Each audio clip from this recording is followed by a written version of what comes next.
America इतना ताकतवर क्यों है? क्यों अमेरिका की सेना बिना किसी डर के एक देश के अंदर घुसती है और उस देश के मौजूदा राष्ट्रपति को गिरफ्तार करके अमेरिका ले जाती है? मादुरो की गिरफ्तारी के बाद वेनेजुएला की उपराष्ट्रपति को राष्ट्रपति बना दिया गया है। अब जो अंतरिम सरकार बनी है वेनेजुएला की, उसको भी अमेरिका ने धमकी दे दी है। डोनाल्ड ट्रंप ने कहा है कि अगर आपने भी वेनेजुएला के अंदर ठीक से काम नहीं किया, अमेरिका जो चाहता है आपने नहीं किया, तो हमारे 15,000 सैनिक वेनेजुएला के बॉर्डर पर तैनात खड़े हैं। एक इशारे की देर है, मादुरो से भी बुरा हाल आपका कर दिया जाएगा। साथ ही साथ कोलंबिया, क्यूबा और भी जो आसपास के देश हैं अमेरिका के और वेनेजुएला के, उन सबको धमकी दे दी है डोनाल्ड ट्रंप ने कि आज जो मादुरो के साथ हुआ है वो कल आपके साथ भी हो सकता है।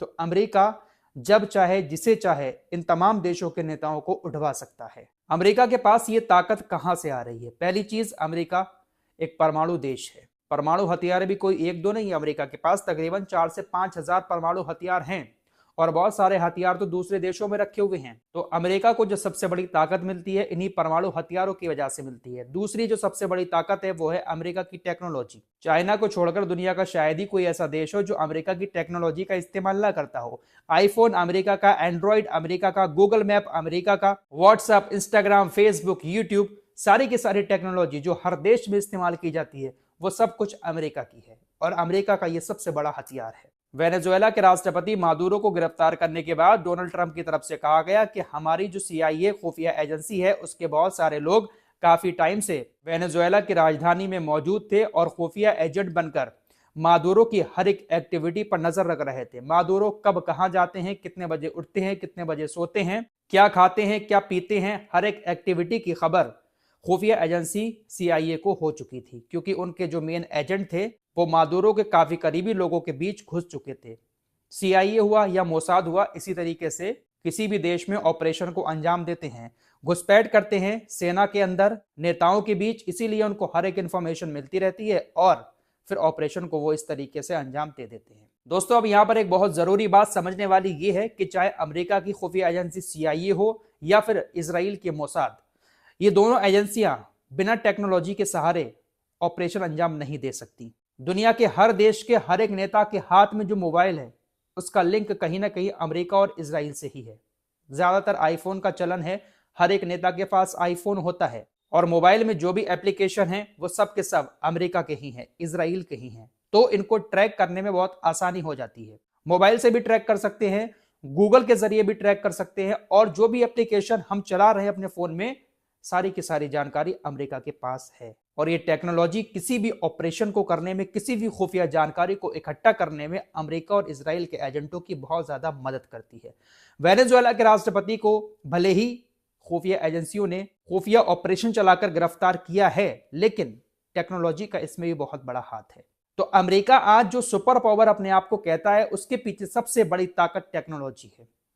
दुनिया टेक्नोलॉजी की तरफ बहुत तेजी से भाग रही है, अपने आप को एडवांस बना रही है, लेकिन हमारे यहां पर अभी हिंदू मुस्लिम ही खत्म नहीं हो रहा है। टीवी डिबेट में सुबह और शाम सिर्फ और सिर्फ हिंदू मुस्लिम को लेकर ही चिकम चिल्ली मची हुई है। मीडिया से लेकर नेतागढ़ तक सिर्फ और सिर्फ बात करते हैं तो सिर्फ हिंदू मुस्लिम की करते हैं। अमेरिका हर देश को धमकी दे देता है और एक्शन भी ले लेता है, लेकिन चाइना के खिलाफ अमेरिका कभी कदम नहीं उठा सकता, क्योंकि चाइना के एक आम शख्स की प्राइवेसी भी अमेरिका के पास नहीं है। क्योंकि चाइना के अंदर ना तो अमेरिका का गूगल मैप चलता है, ना ही फेसबुक, ना ही इंस्टाग्राम, ना ही व्हाट्सएप, जो कुछ भी है वो चाइना का अपना है। चाइना ने सब कुछ अपना ही बना रखा है, तो चाइना के नेता और ऑफिसर्स की प्राइवेसी तो बहुत दूर की बात है, चाइना के एक आम नागरिक की प्राइवेसी भी किसी दूसरे देश के हाथ में नहीं जा सकती। इसीलिए अमेरिका चाइना पर शायद कभी अटैक नहीं कर पाएगा, चाइना को कभी काबू में नहीं कर पाएगा अमेरिका और इजराइल जैसे देश। वहीं दूसरी तरफ और देशों की बात करें, हम अपने देश का ये एग्जांपल लें, तो सब कुछ हम अमेरिका का इस्तेमाल कर रहे हैं। अरे आम नागरिकों की बात तो छोड़िए, हमारे देश के बड़े बड़े नेताओं की भी प्राइवेसी कहीं ना कहीं अमेरिका की मुट्ठी में है, क्योंकि हर नेता आईफोन इस्तेमाल कर रहा है, अमेरिका के बनाए हुए ऐप्स का इस्तेमाल कर रहा है। हमारा देश किसी से कम नहीं है, हमारे देश के अंदर भी काफी टैलेंटेड लोग हैं। आप देखिए हमारे देश के लोग ही कितने बड़े बड़े CEO बने हुए हैं अमेरिका के अंदर, बड़ी बड़ी कंपनीज में। हमारे देश के अंदर टैलेंट की कमी नहीं है, लेकिन हमारा देश सिर्फ और सिर्फ इस वक्त एक ही मुद्दे पर बात कर रहा है, हिंदू मुसलमान, हिंदू मुसलमान। और सबसे ज्यादा आग में घी डालने का काम कोई करता है तो वो है मीडिया। टॉपिक से अलग आकर एक छोटी सी खबर आपको अपने देश की आज की दिखाना चाहता हूं कि किस तरीके से तोड़ मरोड़ कर हिंदू मुस्लिम किया जाता है। दोस्तों, उत्तर प्रदेश का जो झांसी शहर है, वहां पर जो सुनारों की दुकानें हैं, गोल्ड की दुकानें, उन दुकानों के बाहर एक बैनर लगाया गया है। उस पर लिखा गया है कि ग्राहकों से अनुरोध है कि कृपया दुकान के अंदर चेहरा खुला रखकर खरीदारी करें। हर दुकान पर इस तरीके के कुछ पोस्टर लगाए गए हैं और ये पोस्टर पुलिस की इजाजत लेकर लगाए गए हैं। पुलिस ने इजाजत दी है। जितने भी व्यापारी हैं, सुनार हैं, उन्होंने अपनी दुकान के आगे इस तरह के पोस्टर लगा दिए हैं। अब इस पोस्टर को आप ध्यान से देखिएगा, इसमें कहीं पर भी बुर्के का जिक्र किया गया है, नकाब का जिक्र किया गया है। इस पोस्टर में कहीं पर भी कुछ ऐसा लिखा हुआ दिखाई दे रहा है जिसको किसी धर्म से जोड़ा जा सके।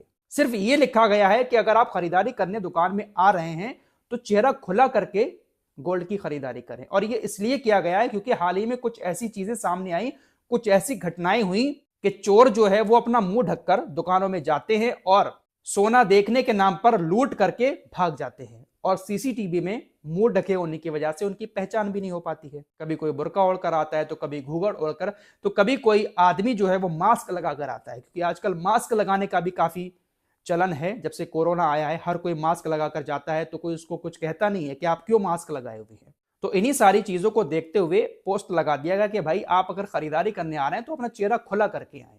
अब इस चीज को मुसलमानों से जोड़ दिया मीडिया ने। मीडिया क्या लिख रहा है कि गहना चाहिए तो नो बुर्का नो नकाब, झांसी में सर्राफा मंडल को क्यों लेना पड़ा ये अजीब फैसला। एक और मीडिया चैनल लिखता है कि गहने चाहिए तो बुर्का और नकाब नहीं पहनो, सर्राफा मंडल का फैसला। तमाम इस नफरत फैलाने वाली मीडिया ने इसी तरीके के आर्टिकल लिखे। दुकानों पर जो पोस्टर चिपकाए गए उसमें कहीं पर भी बुर्के और नकाब का जिक्र नहीं था, लेकिन इस गोदी मीडिया ने, इस नफरती मीडिया ने इस पोस्टर को नकाब और बुर्के से जोड़ दिया। अरे दुकानदारों ने सिर्फ यही कहा है कि देखिए, चाहे मर्द हो चाहे औरत हो, चाहे वो बुर्का पहनकर आ रही है, घूंघट डालकर आ रही है, या फिर मास्क लगाकर कोई मर्द आ रहा है, तो आप मुंह खुला करके आए ताकि सीसीटीवी में आप आ जाएं। कोई वारदात हो तो कम से कम सीसीटीवी में चेहरा तो दिखना चाहिए। लेकिन इसको मुस्लिमों से, बुर्का और नकाब से जोड़ दिया इस नफरती मीडिया ने। तो इस तरीके से ब्रेन वॉश कर रहा है ये मीडिया।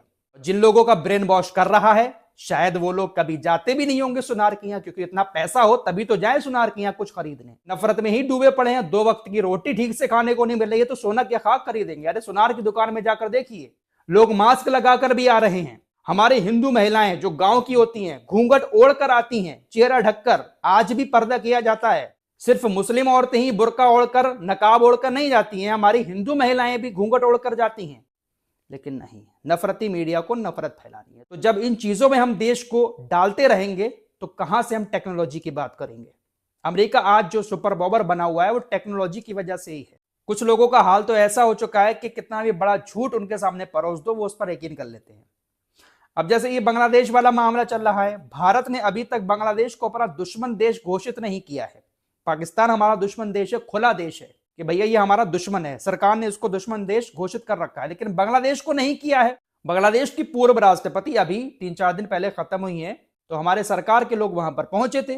बांग्लादेश से अभी हमारे व्यापारिक रिश्ते भी खत्म नहीं हुए हैं, लेकिन देश के अंदर बात का बतंगड़ इतना ज्यादा बना दिया गया सिर्फ शाहरुख खान का नाम आने से कि शाहरुख खान ने बांग्लादेश के खिलाड़ी को खरीद लिया। केकेआर की जो टीम है उसके पूरे मालिक शाहरुख खान नहीं है। शाहरुख खान के पास 55% हिस्सा है केकेआर की टीम का, बाकी 45% मेहता ग्रुप के पास है। जूही चावला और उनके हस्बैंड की हिस्सेदारी है। तो ऐसा नहीं है कि सिर्फ शाहरुख खान ही केकेआर के मालिक हैं, लेकिन नाम शाहरुख खान का लेकर किस तरीके से जिहादी और न जाने क्या क्या चीजें हमारे देश के अंदर हुई। असर यह हुआ कि बीसीसीआई ने मुस्तफिजुर रहमान को रिलीज कर दिया। अब देखिए, वर्ल्ड कप शुरू होने वाला है 2026 में इसी साल। बांग्लादेश के 3 से 4 मैच हमारे देश के अंदर हैं। भारत में ये वर्ल्ड कप हो रहा है, पाकिस्तान तो आएगा नहीं पहले ही खेलने। अब बांग्लादेश भी भारत में खेलने से मना कर रहा है। साथ ही साथ लेटेस्ट अपडेट ये है कि बांग्लादेश के अंदर आईपीएल के प्रसारण पर रोक लगा दी गई है। आईपीएल का कोई भी मैच बांग्लादेश के अंदर टीवी चैनल पर नहीं दिखाया जाएगा। साथ ही साथ जो और भी खेल हैं भारत के, उनका भी प्रसारण बांग्लादेश के अंदर नहीं होगा। तो इससे नुकसान किसको हुआ? इससे नुकसान भारत को हुआ। अगर बांग्लादेश भारत में नहीं खेलेगा तब भी करोड़ों का नुकसान भारत को ही होने वाला है। बांग्लादेश के अंदर अल्पसंख्यकों के साथ जो हुआ उसकी हम सब निंदा करते हैं, कड़े शब्दों में उसका विरोध करते हैं। भारत सरकार को जवाब लेना चाहिए था, दबाव डालना चाहिए था बांग्लादेश के ऊपर कि इस तरीके से अगर आपके यहां पर कुछ होता रहा तो हम आपसे सारे रिश्ते खत्म कर देंगे। भारत सरकार को रिश्ते खत्म करना चाहिए थे। लेकिन एक ऐसी बात जिसका कोई ठीक से लॉजिक लोगों को समझ ही नहीं आ रहा है, उसको देश के अंदर हल्ला गुल्ला करके उठाया गया और अब बांग्लादेश से भी इस तरह का तनाव पैदा हो गया। मेरे दोस्तों, हमारा देश कोई कमजोर नहीं है, बहुत मजबूत देश है और हमारे देश के लोग भी बहुत मजबूत हैं। अगर हम इस मुट्ठी को बंद करके एक साथ आगे बढ़े, टेक्नोलॉजी के क्षेत्र में अच्छे से अच्छा काम करें, तो अमेरिका जैसे देशों की मजाल नहीं है कि वो हमारी तरफ आंख उठाकर देख सके। फिलहाल एक और अपडेट आपको दे देता हूं। डोनाल्ड ट्रंप ने कहा कि देखिए, नरेंद्र मोदी जो हैं, उनको ऐसा लगता है कि मैं उनसे नाराज हूं, इसीलिए उन्होंने मुझे खुश करने के लिए रूस से तेल ना लेने का वादा किया। आपको मालूम ही है कि भारत रूस से तेल खरीदता है, रूस भारत का अच्छा दोस्त है। डोनाल्ड ट्रंप कह रहे हैं भारत से कि आप रूस से तेल खरीदना बंद करो वरना आपके ऊपर टैरिफ लगा देंगे। लगा भी दिया है और बढ़ाने की बात कही है डोनाल्ड ट्रंप ने, और कहा है ये कि प्रधानमंत्री मोदी को ऐसा लगता है कि मैं उनसे नाराज हूं, वो मुझे खुश करने के लिए रूस से तेल लेना बंद करेंगे। अगर नहीं करेंगे पूरी तरह से तो हम टैरिफ को और बढ़ा देंगे। तो ये साहब जो है पूरी दुनिया को अपने कब्जे में करना चाहते हैं, क्योंकि उनको भी पता है कि सब कुछ हमारा है, सारी टेक्नोलॉजी हमारी हर देश में घुसी हुई है, किसी को भी किसी भी तरीके से धमकाकर हम कुछ भी करवा सकते हैं। तो ये पूरी दुनिया का बॉस बनना चाहते हैं। ऐसे लोग भी हमारे सामने टिक नहीं पाएंगे अगर हम मुट्ठी बंद करके एक साथ आगे बढ़े। फिलहाल इस रिपोर्ट में इतना ही, कुछ और खबरों के साथ फिर हाजिर होगा। अपना ख्याल रखिएगा। अल्लाह हाफिज।